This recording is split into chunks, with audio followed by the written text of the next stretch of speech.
आ जाएंगे सारे। आने दो बीच मेरे ख्याल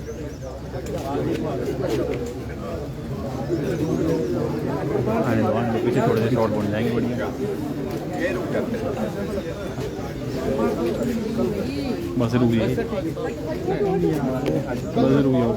तो देख सकते हैं आप राजभवन पहुंचा है विपक्ष। चलो आओ नजदीक नजदीक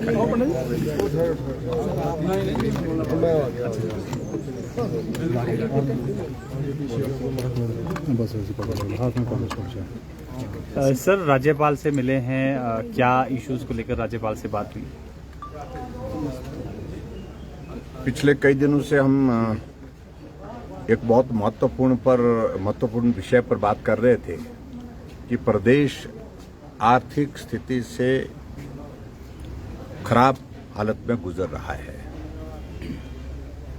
और बार बार इस बात को लेकर के मुख्यमंत्री जी ने भी कहा, कई सभाओं में कहा, कई कार्यक्रम में कहा, विधानसभा के अंदर भी कहा। और यहां तक कि विधानसभा के अंदर उन्होंने एक स्टेटमेंट दिया जिसमें उन्होंने कहा कि मंत्री और सीपीएस 2 महीने तक अपना सैलरी और ऑनरेरियम जो है उसको विलंबित करेंगे, यानी कि दो महीने के बाद लेंगे। और स्वाभाविक रूप से इसकी गंभीरता को समझते हुए हम अच्छी तरह से जान सकते हैं कि प्रदेश का आर्थिक संकट के दौर में से गुजर रहा है। और आज 2 तारीख है महीने की, सितंबर की 2 तारीख है। सैलरी 1 तारीख को ही कर्मचारियों को और पेंशनर्स को पेंशन मिल जाती है, लेकिन बहुत लंबे समय, मुझे याद नहीं पहले कब ऐसा हुआ है, जबकि 2 तारीख होने के बावजूद भी अभी तक कर्मचारियों को सैलरी नहीं मिल पाई और जो पेंशनर्स हैं, पेंशनर्स को पेंशन नहीं मिल पाई।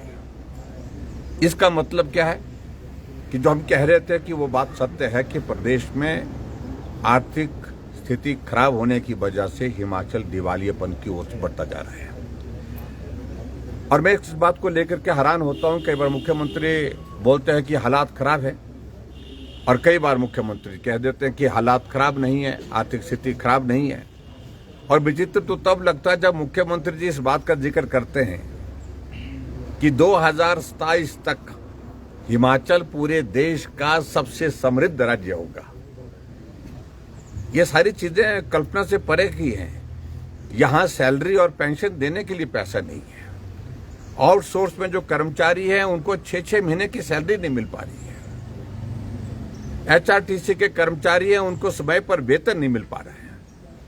कर्मचारी सचिवालय के बाहर अपना धरना दे रहे हैं, प्रदर्शन कर रहे हैं, उनको डीए की किस्त जारी नहीं हो पाई जब से सरकार बनी है। उनको मेडिकल रिइंबर्समेंट नहीं मिल पाई। उनकी और जो सुविधाएं जो मिलने थे, जो पर्क्स, जो और भी सारी चीजें रहती हैं, वो भी विलंबित किए गए हैं। तो इसका अभिप्राय है कि हिमाचल प्रदेश एक घोर वित्तीय संकट के दौर में से गुजर रहा है। इस बात को हमको स्वीकार करना होगा। आज हिमाचल प्रदेश की विधानसभा के अंदर हमने नियम 67 के अंतर्गत स्थगन प्रस्ताव दिया था कि ये हालात हिमाचल के लिए अच्छे नहीं है, इस पर चर्चा होनी चाहिए। जब कर्मचारियों को आप 2 तारीख होने के बावजूद सैलरी नहीं दे पा रहे हैं और पेंशनर को पेंशन नहीं दे पा रहे हैं, तो तुरंत चर्चा होनी चाहिए सारे विषयों को रोक करके। लेकिन उसके बावजूद भी चर्चा नहीं दी गई।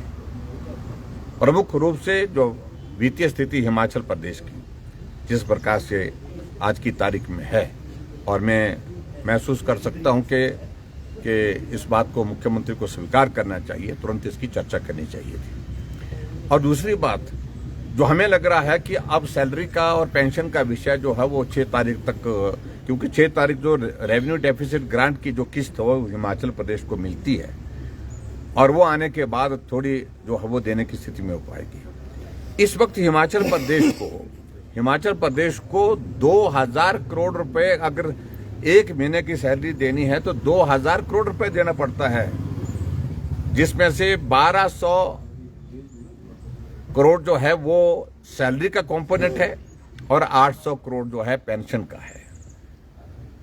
लेकिन हिमाचल प्रदेश में जो ट्रेजरी की हालत है वो सिर्फ ज्यादा से ज्यादा 750 करोड़ रुपए का ओवरड्राफ्ट कर सकता है। इसके ज्यादा उसकी लिमिट जो है वो नहीं कर सकते, उससे ज्यादा नहीं कर सकते, उससे बढ़ा नहीं सकते। और हिमाचल प्रदेश जो लोन हिमाचल प्रदेश उठा सकता है, लोन की लिमिट को ऑलरेडी एग्जॉस्ट कर चुका है। लोन लेने की स्थिति में नहीं हो पाए क्योंकि ओपीएस लागू करने के चक्कर में जो एनपीएस जो दूसरा कंपोनेंट था उसमें जो लोन लेने के लिए बोरोइंग के लिए कि आपके लिए 2000 रुपए का स्कोप और था, वो भी आपने एग्जॉस्ट कर दिया, उसको आप ले नहीं सकते हैं। तो ऐसे हालात में हिमाचल प्रदेश में एक आर्थिक संकट पैदा हो गया है जो सबके लिए चिंता का